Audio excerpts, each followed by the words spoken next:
Dit is vandag ons derde aflewering van die spruit van Krit. Die hele verhaal wat afspeel, maar dit is 'n baie kort gedeeltetjie van Elia in 1 Konings 17. En ek lees dit vinnig weer vir jou 1 Konings 17. Dan gaan ons gou recap die vorige 2 boodskappe vinnig en dan gaan ons na die derde een toe gaan. 1 Konings 17 en Elia die Tisbiet uit Tisbe in Gilead het vir Agab gesê: "So waar as die Here die God van Israel leef, voor wie se aangesig ek staan, daar sal geen dou of reën in hierdie jare wees nie, behalwe op my woord." Toe kom die woord van die Here tot hom en sê: "Gaan hiervandaan weg en draai jou na die ooste toe en steek jou weg by die spruit Krit wat oos van die Jordaan is. En jy moet uit die spruit drink, en ek het aan die kraaie bevel gegee om jou daar te onderhou." En hy het gegaan en gehandel volgens die woord van die Here. Hy het gaan bly by die spruit Krit wat oos van die Jordaan is. En die kraaie het vir hom smorens brood en vleis gebring, en saans brood en vleis. En hy het uit die spruit gedrink. Here, hierdie is u woord. En ek weet daar is 'n geweldige argument daar buite aan die gang, Here, of dit u woord is of nie. Net mense het dit saamgestel om een of ander sensasie te bereik daaruit. Maar ek kies om te sê, hierdie is u woord. Geïnspireer deur u Gees, saamgestel oor verskillende kontinente, tale, oor 'n verloop van baie jare, wat alles klop met mekaar. En alles wat saamkom in Christus, se lewe, se dood, se opstanding, en die uitstorting van sy Gees.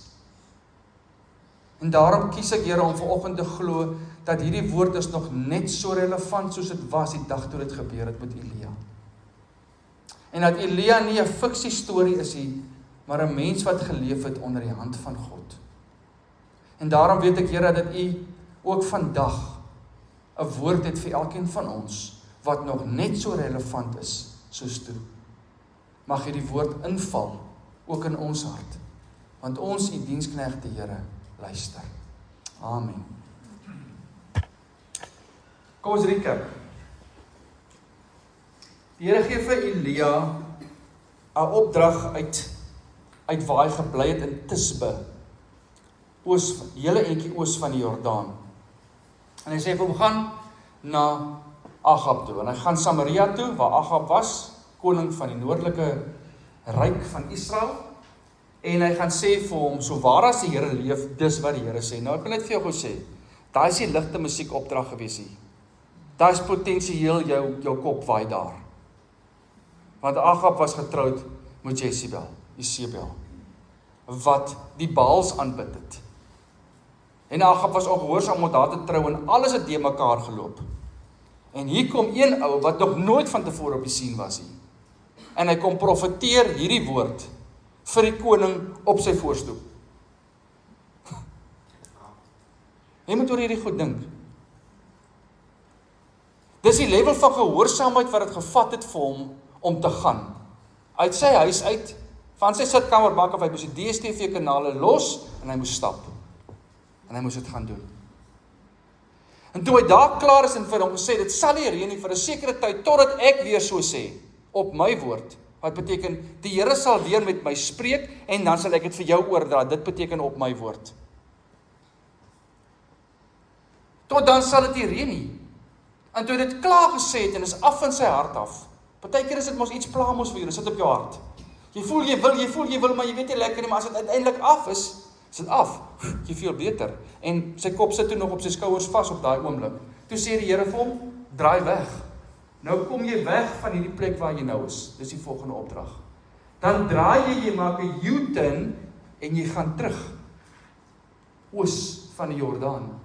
Daar is 'n plek wat ek vir jou die GPS-koördinate van sal gee. Sy naam is die Spruit van Krit. Nou die van julle wat jy weet, die spruit is nie 'n fontein nie. Dit loop nie heel jaar nie.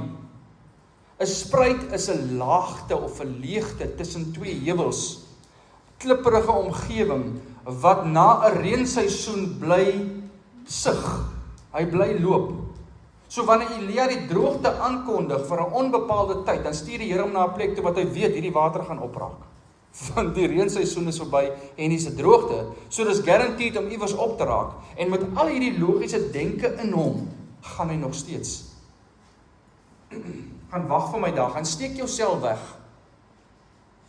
En ingesluit in daai opdrag wat die Here vir hom gee, is die voorbereiding vir die volgende tree. En ons sê vir mekaar, daar is soveel goed wat nie sin maak nie. Daar is soveel goed wat in daai opdrag nie sin maak nie. Daar's nie 'n huis by Krit nie.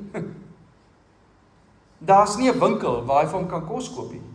Die Here sê vir hom, ek het kraaie opdrag gegee, onrein diere wat aas om vir jou kos te bring. Wat? Maak nie sin nie.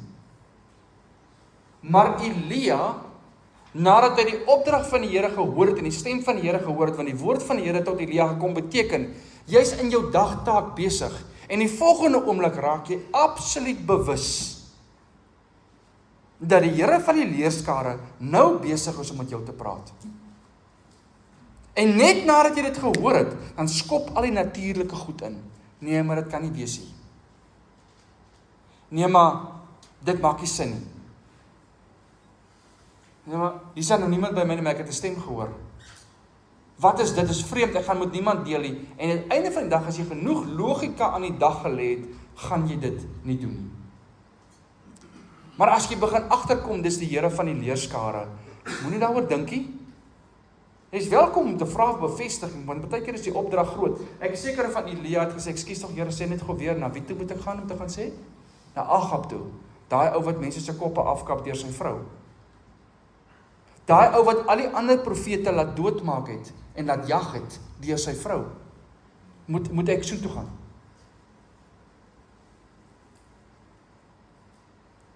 Want jy dink te veel. Elia het dit gedoen. Daarom kon hy die tweede opdrag uitvoer en al die ander opdragte wat daarna gekom het. Hy het sy U-turn gemaak. Hy het weggekom van waar hy nou is. Partykeer is jy op 'n plek waar die Here jou stuur, maar dan sê hy vir jou, nou moet jy wegkom van daai plek af. Ons is al klaar daar. Ons gaan nou na die volgende spot toe. En jy kan dit mis deur te veel te redeneer daaroor. Gaan nou so toe, dan wag jy vir my daar. Ek gaan jou voorberei vir die volgende taak. Maar in my opdrag is my voorsiening ingesluit. Toe het ons in mekaar gesê, dit is die groot toets tussen Mammon en God in jou hart. Jy kan nie God en Mammon saam dien nie. Dis nie twee trone wat in jou huis staan en die een is geldgierigheid en die ander een is heiligheid nie.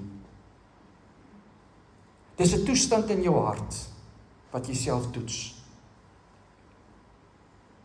Kan ek die Here gehoorsaam? Al voel ek natuurlik gewys en realisties gewys, dis belaglik. Kan jy vir jou met volle versekering sê, sonder vir 'n oomblik te twyfel, dat in 2010 toe die Here vir my sê stap Pretoria toe, in 'n tyd waar dit met my besigheid verskriklik sleg gegaan het ek die vraag in my hart gehad, Here, hoe gaan ek betaal vir die goed by die huis? Hoe gaan ek betaal vir die goed by die huis, as ek moet wegwees van die huis af? En die vraag in my, is die vraag wat die Here onvoorwaardelik aan Elia ook vra, en aan jou ook vra. Glo jy, ek is die God, wat in alles kan voorsien wat jy nodig het? Of sê jy net so? Assosieer jy net met my, wanneer dit jou pas, as God, as jou voorsiener? Of glo jy, ek is hierdie God, wat binne in 'n onmoontlike opdrag my voorsiening kan insluit? En dan kyk 'n bietjie na die van julle wat hou van van tenses. Wat is dit nou weer in Afrikaans? Past tense, future tense, toekomstig, verlede, alles. Die wat hou van taal, kan 'n bietjie gaan kyk wat dit die Here vir hom gesê het. Toe die Here vir hom sê gaan, toe sê hy, ek het vir die kraaie opdrag gegee. Ek het. Dit beteken, voordat jy nog die opdrag gehoor het, was die voorsiening klaar in plek, as jy gaan gehoorsaam. En die meeste kinders van die Here mis dit, omdat die opdrag nie reg klink nie. Nou is ek besig om my eie planne te maak, oor hoe gaan die voorsiening werk. En 5 jaar later kom jy agter, jy het 5 jaar gemors. Want die een van jou planne het vrede in jou hart gebring nie. Inteendeel, nog meer moeilikheid wat Mammon se moeilikheid is versteek. Dit kom later uit. Hy hou daarvan om jou in te lok, met alles wat jy kan kry daaruit, totdat dit gebeur, en dan gooi jy jou uit op die straat en sê, kyk hierso, kyk wat het gebeur. En dan staan jy alleen, en met die music face, van almal wat vir jou kyk, en oor jou praat. So, tussen God en Mammon, wat jy nie altyd kan dien nie, is dit 'n besluit om te maak, gaan ek die Here volg, en hom vertrou vir voorsiening, of gaan ek my eie planne maak, so eenvoudig soos dit, dan is jy klaar in Mammon se greep. Ek het die kraaie opdrag gegee. As jy die verhaal verder gaan lees, dan sê hy, daarna, in die volgende stap, gaan jy af na Sarfat toe, daar het ek 'n weduwee opdrag gegee. Ek het, my voorsiening is 'n het, dis gister al in plek vir jou, wees net gehoorsaam hierso. En wat staan daar in die volgende paar verse? Elia het gegaan. Elia het gehoorsaam, hy is af Krit toe. Hy het gegaan na die koördinate wat die Here vir hom gestuur het, al maak dit nie sin nie. En daar het die kraaie vir hom soggens en saans brood en vleis gebring, en hy het gedrink uit die spruit uit. Die voorsiening van die Here het gekom, dit was genoeg vir alles wat hy nodig gehad het. Tot die spruit opgedroog het, toe kom die volgende opdrag. Toe is dit wat nodig was om in plek te kom by Krit, is gewerk in sy hart. Hy het die karakter gekry wat nodig was om die volgende tree te gee. Jy moet onthou, Elia was vars in die bediening. Daar is nie iets voor 1 Koning 17 oor Elia nie. Hulle vertel nie vir jou van sy grootword jare by Tisbe nie. Hulle vertel nie vir jou enigiets daar nie. Hulle sê net, hy was van Gilead, van Tisbe in Gilead, en toe die woord van die Here tot hom kom, en dan moet hy gaan. Imagine net gou, jy ontvang hierdie geweldige groot opdrag. En dit is die eerste keer wat jy hierdie intensiteit beleef van die Here af. Hy stap nie 100 jaar saam met die Here nie.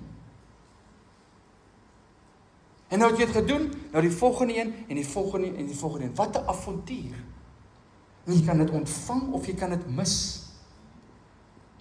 En ek kan vir jou guarantee, daar's moeilike tye binne in hierdie opdragte van die Here. Maar man, ek kan vir jou ook waarborg, dis die moeite werd.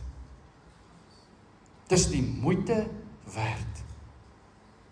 In my hele lewe sou ek nooit kon dink, dat my roeping in die bediening sal wees nie. Nooit. Maar ek sal nooit in my lewe weer kan terugdraai na enigiets anders toe nie. Want dis waarvoor die Here my geskep het om dit te wees. En ek kon dit als gemis het, om te sê ek was amper in die politiek. Alles het daar gelê, oopgelê, ek kon gaan, met goeie inkomste en alles. Maar na smeking voor die Here oor antwoord, toe sê die Here, nee, dis nie die pad wat ek vir jou kies nie. En so is ons en ons kinders staan voor hierdie geleenthede, om of die Here te volg, of die wêreld. Maar binne die Here, ons moet dit vir hulle demonstreer, hoe lyk 'n pad binne die wil van die Here. Sodat hulle kan beleef hoe die Here met ons werk, en sodat hulle kan sien, hulle oë kan hoor en sien. Kyk net wat doen die Here in my ouers se lewe. En die buurman, kyk net wat doen die Here in my buurman se lewe. Ek wil ook dit hê. Ek is ook moeg vir my eie planne maak, en myself probeer verryk daardeur, versus die Here wat sal voorsien, in alles wat ek nodig het, man. In alles. Soek allereers die koninkryk van God, en al die res word bygevoeg as 'n belofte. Dis 'n belofte. Maar jy moet eers gewoond raak daaraan. Want jou natuur is teen dit. En die wêreld se stem is teen dit. Maar as jy gewoond raak daaraan, dan kom Elia agter, okay, ek kan maar net bly in hierdie gehoorsaamheid. Ek kan maar net daarin stap. Die uitkoms is klaar in die hand van die Here bepaal voor ek nog ja gesê het. Ek kan dit maar net doen. En toe sê ons mekaar, uit dit het gevloei, hoe die Here Jesus aankondig, dat hy 'n nuwe seisoen vir ons. Dis asof hy die gemeente nooi na Krit toe. En van Krit af sal hy met ons na die volgende plek toe gaan. Hy sê, ek nooi julle van hierdie plek uit waar julle was, en daar's niks fout met waar julle was nie, maar ek nooi julle uit dit uit en ek gee vir julle nuwe koördinate, en hierdie koördinate is disippelskap koördinate. Dis koördinate om aan die gang te kom. Dis koördinate waar hy oor tyd, onthou die Here het nie vir Elia 'n tyd gegee nie. Ons lees later in die woord dat dit was 3 jaar en 6 maande, maar die Here het nie vir hom gesê, dit gaan 3 jaar en 6 maande neem voor ek weer vir jou gaan sê jy moet reën aankondig nie. Hy het gesê vir 'n verloop van jare gaan dit nie dou of reën nie. So ons weet nie hoe lank hierdie seisoen gaan duur, waar die Here ons nou in hierdie kritfase invat, om met ons harte te werk, en hierdie disippelskap ding te begin vorm en te begin groei in ons harte nie. En daarmee sê ek nie, daar is nie van julle wat reeds besig is daarmee, en ek sê net die gemeente, as 'n kollektief, is nog nie daar nie. En dis wat die Here aankondig. En hoe lank dit gaan vat, I don't know, maar dit begin in hierdie jaar. En die Here, Jesus het altyd na die skare toe gekom, dat hy dienste met hulle gehou, dat hy die evangelie vir hulle gebring, en die waarheid vir hulle gebring, en hulle genooi na 'n dieper stap saam met hom, in disippelskap. En dan het daar sekere uitgekom, en hom vir 'n tyd lank gevolg en gesê, nee, hierdie werk nie vir my nie, ek gaan liewer terug na die skare toe. En dan uit dit het hy vir hom leiers gekies, wat moes die stokkie vat, en saam met hom intense opleiding kry, om uiteindelik hierdie gemeente vorentoe te neem. En hulle word eventueel ook uitgestuur na plekke toe. En daarom vorm Krit die basis van waarvanaf ons hierdie disippelskap ding gaan launch saam met die Here Jesus Christus, maar nie een tree gee sonder dat die Here nie sê gee hom nie. Nie een tree nie. Dit moet deurbid word, dit moet 100% bevestig wees, dan gee ons hom. Tot daar, doen ons wat die Here sê, al klink dit hoe belaglik, en dan die volgende een, en die volgende een, binne die wil van die Here. Wat sê daai liedjie? Daar is geen vrede buitekant die wil van die Here nie. Daar is geen veiliger plek as binne die wil van die Here nie. So voordat ek terugvoer of julle vra oor dit wat julle gehoor het binne die komponente van disippelskap en aan die beweeg kom met sekere dinge, wil ek net vandag vir julle vat na 'n derde komponent toe van Krit wat ek dink vir my belangrik is in hierdie oorgangstyd van ons. En dit begin basies by 'n vraag. Waar is Krit? Waar is Krit? Die Here sê vir Elia in vers 3 van 1 Konings 17, gaan hiervandaan weg en draai jou na die ooste toe. En steek jou weg by die spuit Krit, wat oos van die Jordaan is. Ek het nou nie al die ouens so goed loop soek nie, maar ek het so 'n bietjie gaan krap oor of iemand kan sê, waar is Krit spesifiek? Toe sê hulle, nee, daar is nie een spot wat hulle kan neersit om te sê, hierdie is Krit nie, want Gilead is bergagtig en rotsagtig. So enigeen van die valletjies en goedjies kon potensieel Krit gewees. Niemand was daar om 'n foto te neem en te sê, hier het Elia gesit nie. Maar hulle baken dit af tot 'n kleinerige sone En wat vrek interessant is, as ek vir jou die volgende gaan wys. Nou, op die kaart van Israel, loop die Jordaan, sê nou maar hierso, en Samaria lê hierso,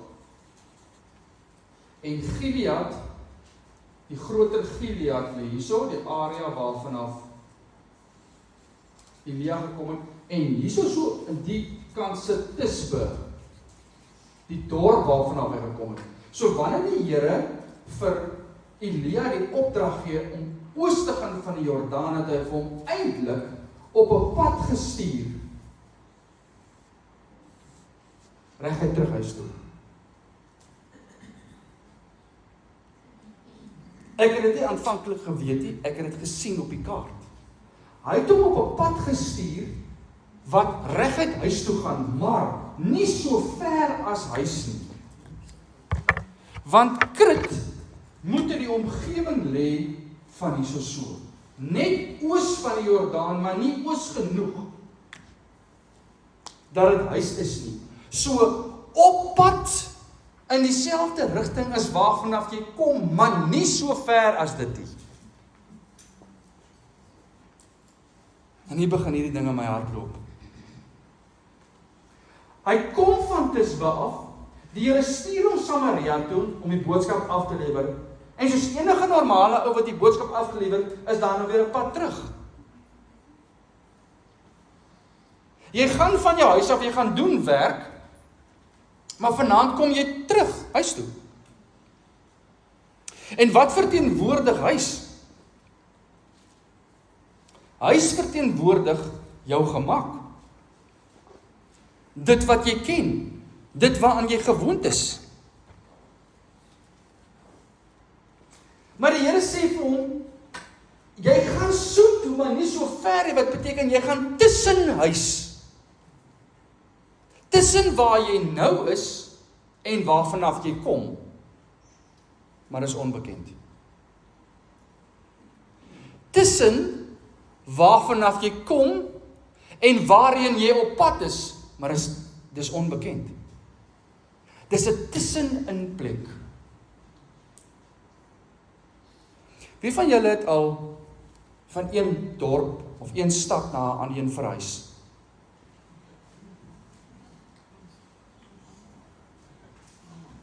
Hoe gemaklik en lekker is dit as die plek waarin jy gaan nog nie reg is nie? En jou goedjies is in storage.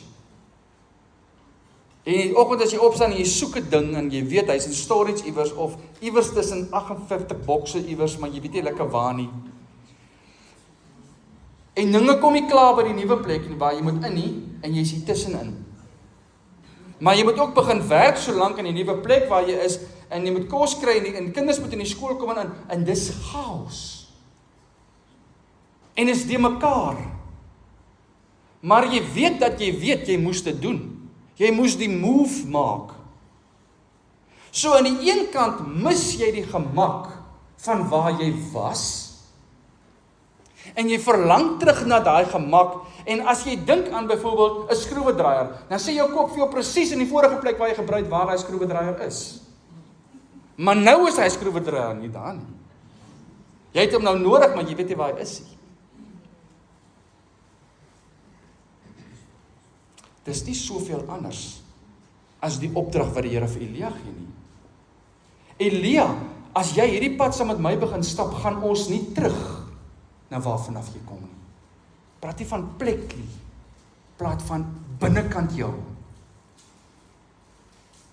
Die Here vat jou net soos jy is, maar hy los nie vir jou net soos jy is nie. Hoekom nie? Want hy het 'n plan met jou groter as wat jy ooit kan dink of besef. En hy's met jou op pad daarheen. En daarom vat hy jou nie terug na waar jy was nie. Hy vat jou streekie vir treetjie op hierdie groeipad, al nader na die beeld van sy seun, maar daarom moet ek gehoorsaam wees om gevorm te word na die beeld van sy seun, wat beteken daar's 'n tussenin plek waar ek gaan kom. Blaai gou saam met my na Eksodus 15 toe.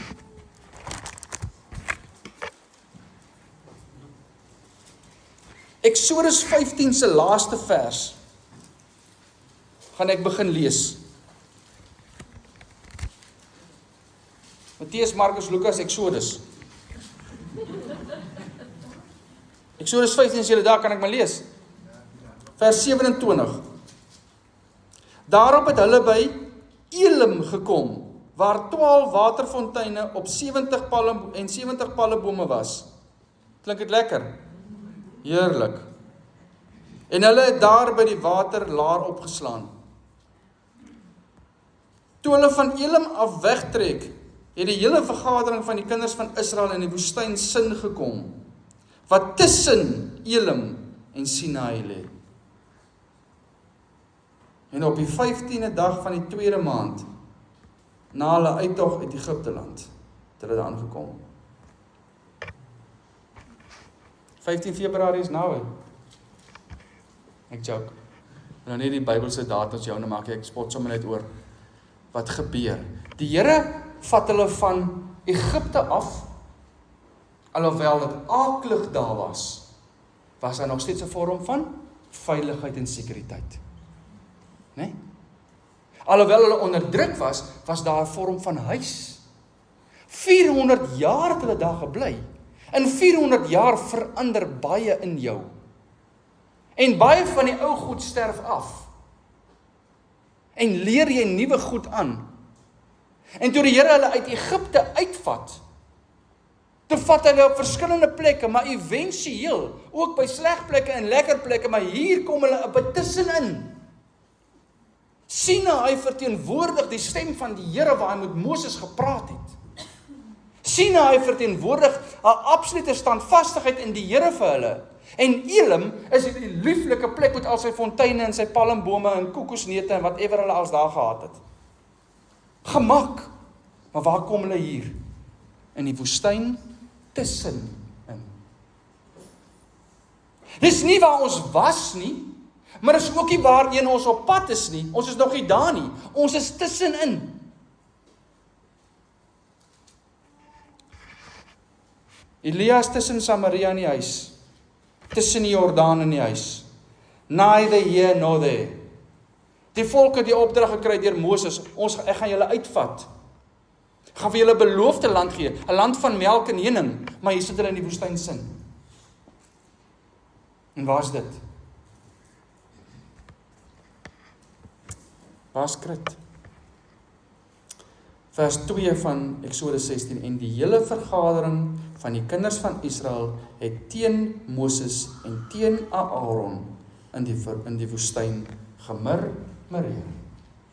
Die oomblik toe hulle in die tussenin plek kom, toe kom die murmurering, toe kom die klagtes.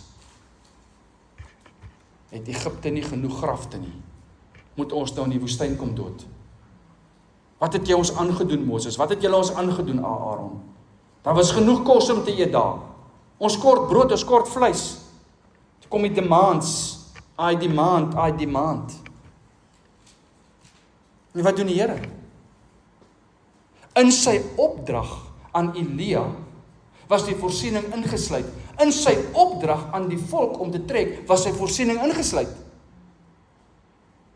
Die manna, die kwartels, bitterwater wat soet raak. Gemaak die somme, daar is 'n ou wat die somme gemaak het, daar is een van 'n site waar jy kan gaan soek.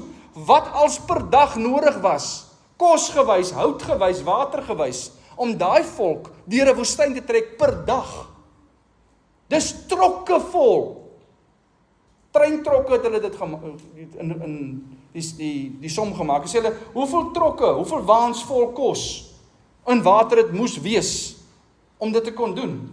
Maar die Here se voorsiening was ingewerk in die tussenin plek. Wat doen die volk? Die tussenin plek is nie huis nie.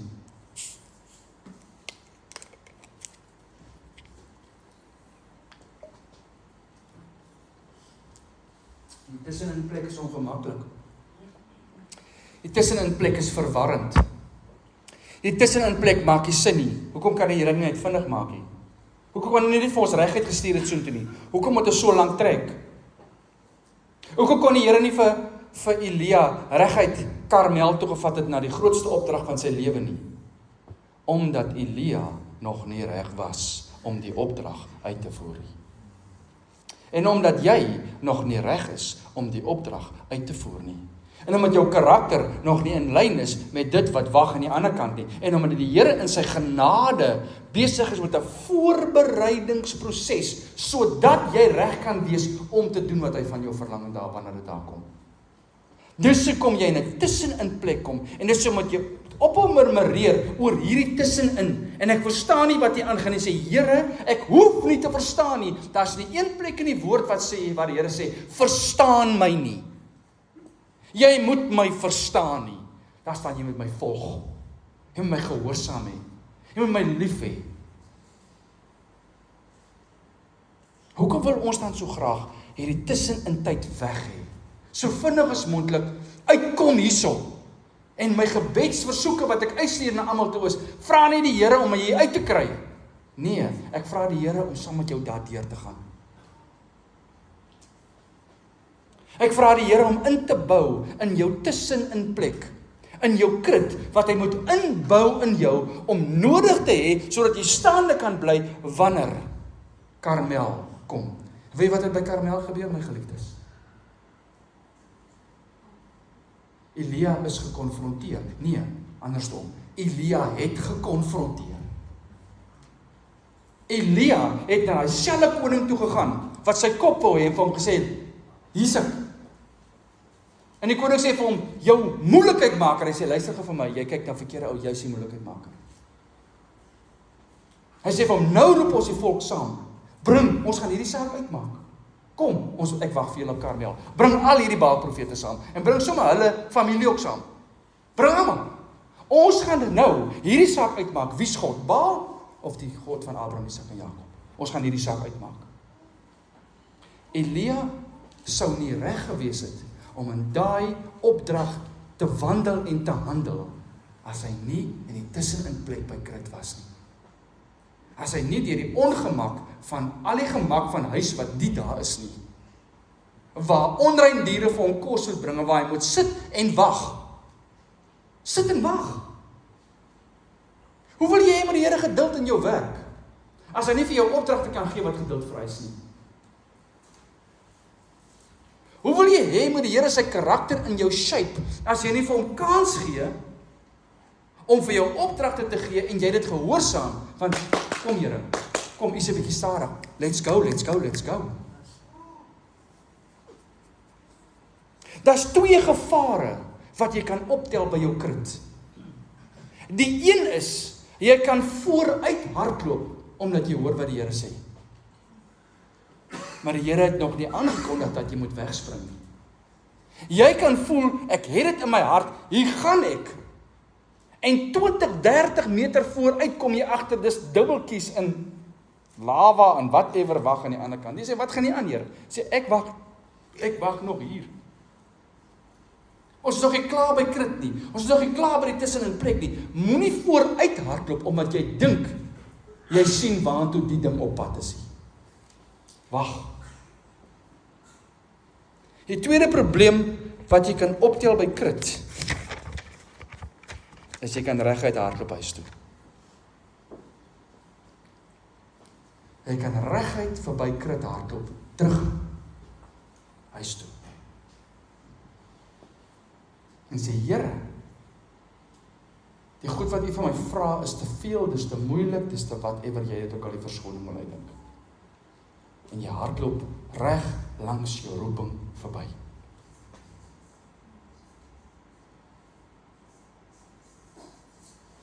En jy kom sit by die huis, en jy dink al die verskonings uit, onder die son, oor hoekom die Here iemand anders kan stuur, en nie vir jou nie.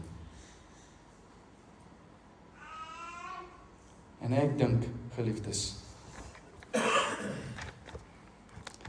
ek dink die Here ek dink regtig die Here is met my in 'n tussenin plek. En later in die jaar kan ons bietjie meer daaroor praat. As jy my in persoon ken, sal jy weet waarvan ek praat. Hier's 'n klomp tussenin goed wat aan die gebeur is. Die oues is verby, die nuwe is op pad, maar nog nie daar nie. Ons is tussenin. En daarom ook die gemeente, en daarom weet ek ook jy. En jy kan kies om te murmureer, en te kla teenoor die Here, oor hy hierdie tussenin plek toelaat, of jy kan sê, Here, ek erken teenoor U, dat vir my vlees is hierdie 'n uitdaging. En vir my siel is hierdie 'n uitdaging, want ek beredeneer hierdie goed. Ek bedink dit. En dit is vir my moeilik. Maar, blaai saam met my, na Hebreërs 11 toe.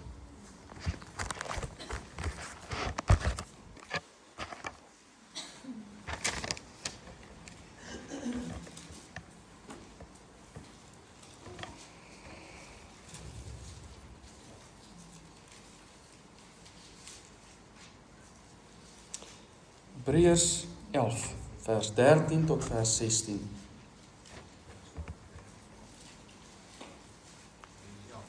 Hebreërs 11, vers 13 tot vers 16.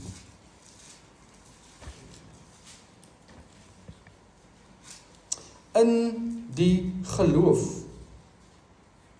het hulle almal gesterwe sonder om die beloftes te verkry. Maar hulle het dit uit die verte gesien en geglo en begroet en het bely dat hulle vreemdelinge en bywoners op aarde was.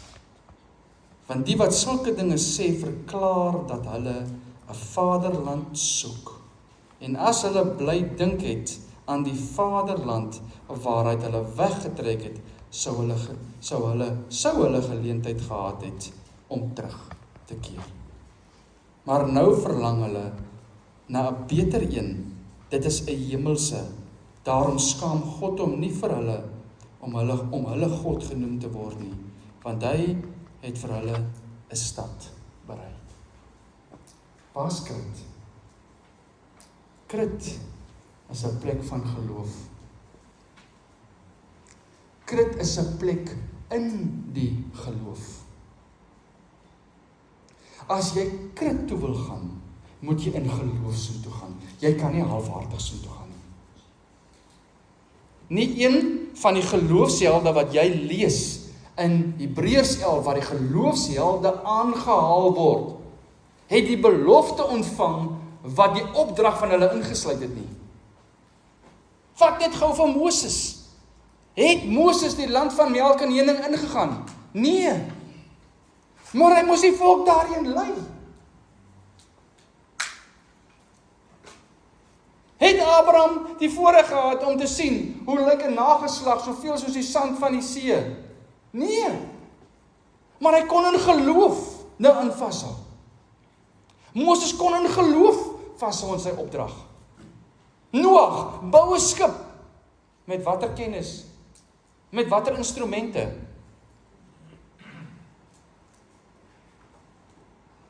Ek die Here jou God sal gee. Hy sê vir Moses toe hulle die tent van aanbidding bymekaar met sy tent van ontmoeting. Toe gee hy vir hom al die afmetings van alles en toe sê hy, ek sal vir jou manne gee en ek sal vir hulle wysheid gee om hierdie tent te bou. En in die ander gesig van mense wat vir Noag lag toe hy sy skip bou. Can you imagine? Ek sou nog vir baie goed kon aanvaar en ek sou miskien nie gelag het nie, maar die oomblik as ek gesien het die boot het nie 'n rudder nie. Hy het nie 'n stuurwiel nie. So, hoe gaan jy vir hom stuur, ou maat? As hy dan nou water sou kom, hoe gaan jy hom stuur? Noag het nie die Here bevraagteken op die goed nie. Hy het gedoen in geloof wat die Here gesê het. En hy was al 120 jaar in sy tussenin plek, voordat daai ark sy doel begin dien het. Krit in jou lewe, krit in hierdie vallei van ons en in hierdie gemeente, hierdie tussenin plek, waar ons nie presies weet hoe dit gaan werk nie, is 'n plek van geloof, waar ons die Here vertrou, dat hy dit sal uitwerk, soos hy wil, wanneer hy wil, waar hy wil, met wie hy wil. En ons staan in geloof, en wag, vir elke opdrag wat kom, op die regte tyd, om dit uit te voer. Dan sal hy ons vat, na die volgende plek toe, maar die manier wat hy dit gaan doen, gaan ons verbaas. Die manier wat hy dinge doen, is nie die average manier nie. Dit is 'n bonatuurlike, goddelike manier, sodat almal wat daar staan en kyk vir Noag lag, kan sê, Noag was toe reg, daar is 'n God. Want Karmel het aangebreek. En Elia challenge hy Baal profeet, hy sê, kom, bring julle offer, kom, bid vir vuur uit die hemel uit, dat julle Baal hierdie offer verteer. En toe staan 'n spot hy met hulle, sê, kom nou, miskien bid julle nie hard genoeg gekom, bid nog 'n bietjie.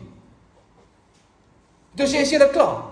Het julle genoeg gehad, nadat hulle gesny het en bloed laat vloei het, om hulle afgode te roep, en niks gebeur het, toe sê, alright, net om dit absoluut bonatuurlik te maak, vat nou water, gooi julle hierdie offer van my nat, so erg dat ons 'n wal rondom dit moet grawe, om die water binne te hou. Is dit nat genoeg? Right, staan terug.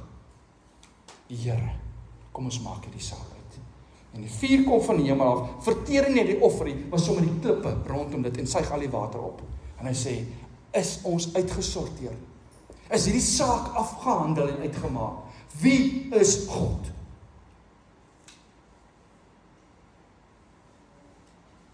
As jy nie Krit toe gaan nie, kan jy nie Karmel toe gaan nie.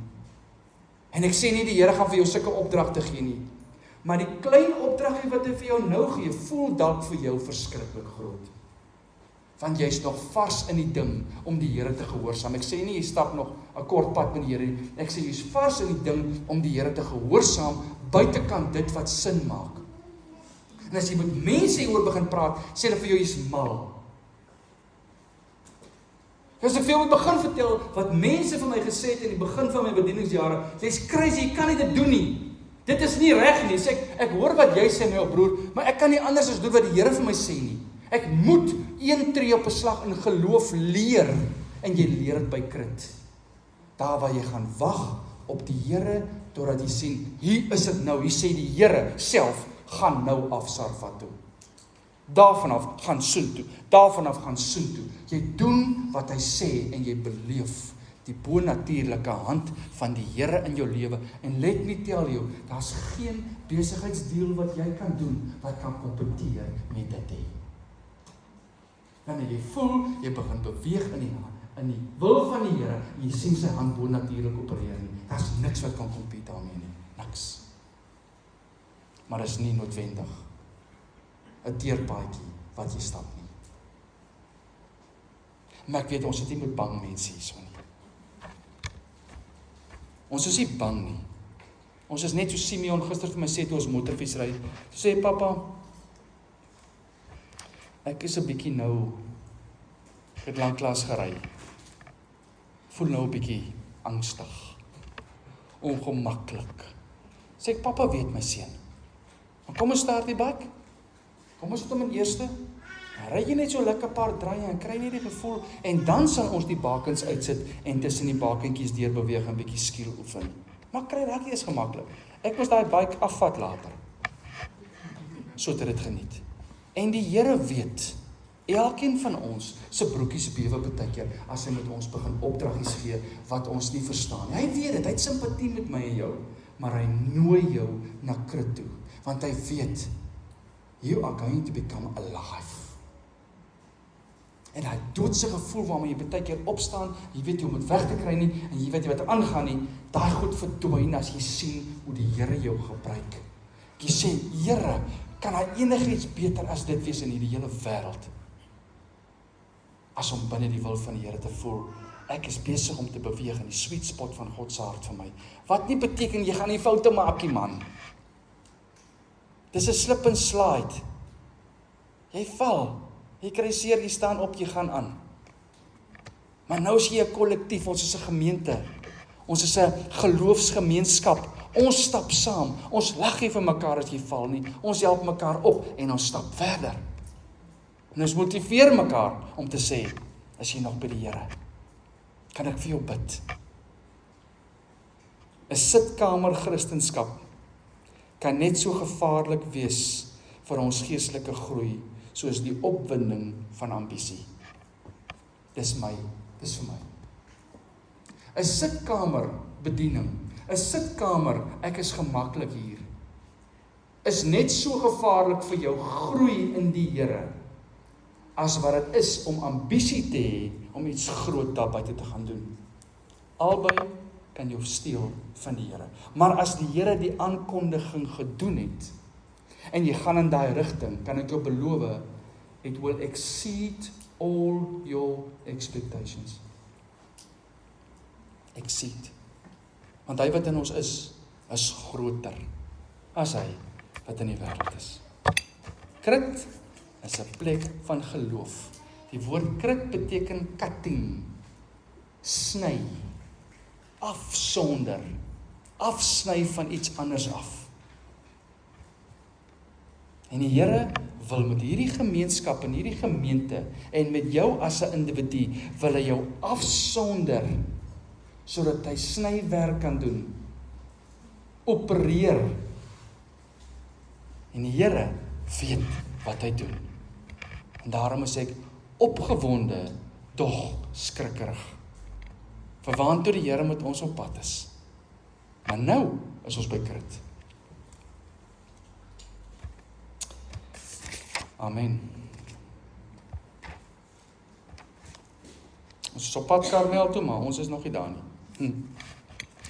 O ja, ek wil hom net by sê. Ek het hier geskryf. By 'n tussenin plek moet jy weet, daar's 'n rede, daar's 'n doel, daar's 'n plan en daar's 'n tyd. Daar's 'n rede, daar's 'n doel, daar's 'n plan, daar's 'n tyd. Maar jy hoef nie een van hulle te weet nie. Jy moet wag, vertrou en glo. Wag, vertrou en glo op dit wat jy nie kan sien nie, maar wat jy weet daar is. En hoekom vertrou ons en wag ons? Want daar's een wat weet hoekom. Daar's een wat weet wat die rede is, daar's een wat weet wat die doel is, daar's een wat weet wat die plan is, en daar's een wat weet wat die tydsberekening is. En ons wag op hom. Goed. Ons bid saam en dan gaan ek die vloer oopmaak. Here Jesus. Here Jesus. Ons weet dat U met ons besig is. Ons kan dit in ons wese voel dat ons is nie op hierdie aarde geplaas by chance nie. Elkeen van ons is hier omdat U gekies het om ons hier te sit. En U het 'n rede en U het 'n doel en U het 'n plan en U het 'n tydsberekening. En U is nou met ons by Krit waar ons op U moet wag vir die volgende tree. En ons wil op U wag. Ons wil onsself ook 'n bietjie uit die mainstream uitvat. En of ons dan moet vas op sosiale media en of ons nou net moet wegkom, 'n bietjie eenkant gaan sit agter 'n boom met die woord. Ek weet nie wat U vir elkeen sê nie, maar bietjie wegkom, gaan ons bietjie wegkom uit die normale uit om te hoor wat U sê. Want U wil ons voed met die brood en die vleis van die lewe. U wil U kraaie na ons toe stuur om ons te voed, sodat ons karakters kan groei om in lyn te wees met U plan en U doel. En ons wil nie daai plan vertraag nie, Here. Ons wil hierdie tussenin ongemaklike tyd, wil ons met oop arms embrace. Ons wil sê, dankie Here, prys die naam van die Here, al voel dit soos 'n woestyn, al droog alles op wat goed is. Ons vertrou op U, ons wag op U. En wanneer almal moan en groan oor die water wat min is in die vallei, dan sê ons prys die naam van die Here wat in beheer is en wat sal voorsien alles wat ek nodig het.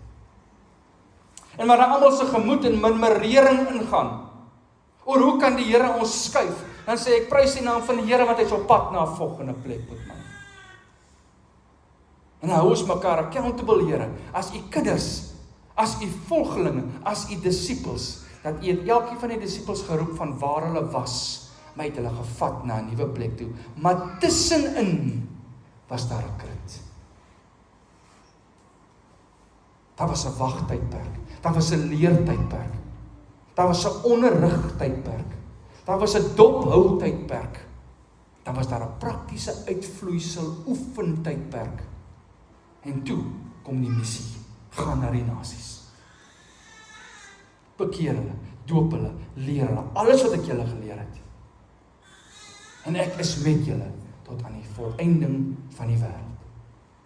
Here, daar is hierdie sê ding van dancing with camels, wanneer kamele opgewonde raak oor 'n woestyn waar hulle moet ingaan, want dit is waarvoor hulle gebou is. Dis waarvoor hulle geskep is, om die onmoontlike moeilike omstandighede te face en daardeur te gaan. Van hulle voete tot by hulle koppe is alles in mekaar gesit deur U vir dit. En ons wil ook leer om opgewonde te raak, wanneer die moeilike opdragte kom, omdat ons weet, U is op pad met ons na die land van melk en honing toe. U is op pad met ons. En U het 'n lieflike plan wat ons nie hoef te verstaan nie, want U weet presies waarmee U besig is. Kom werk in ons, Here. Kom motiveer ons, Here. Kom lig ons op, Here. Bind ons aan mekaar saam, Here, sodat ons as 'n kollektief kan vorentoe gaan in die naam van die Here Jesus Christus, as disippels, hande en voete van Jesus op hierdie aarde, binne in hierdie vallei, om te doen dit wat U vir ons wys. Al bewe ons broekies. Krit is 'n plek van geloof, en ons wil mense van geloof wees, Here. Ons eer U naam, die grootste naam bo alle name, die naam van ons Here Jesus Christus. Amen.